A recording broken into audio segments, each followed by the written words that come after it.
Hello, in this video we're going to discuss the supply for the variable demand for electricity. This is met by using nuclear and coal-fired power stations to provide a constant amount of electricity, which is the base load demand.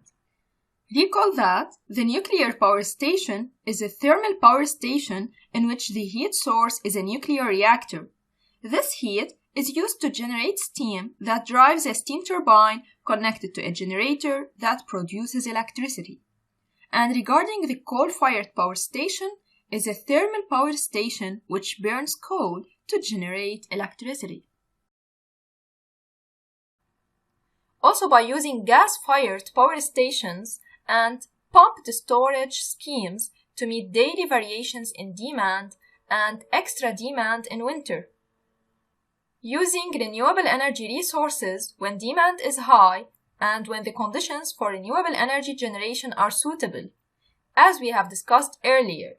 This is by using wind turbines in winter and when wind speeds are high enough.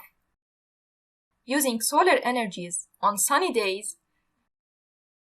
Using hydroelectric energy resources when the reservoir is full.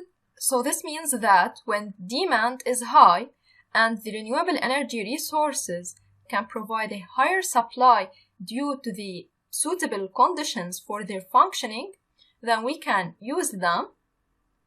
The second point, using renewable energy resources when demand is low to store energy in pumped storage schemes. So when the demand is low, these renewable energy resources can supply electricity that can be stored aside and can be used later when the demand is high.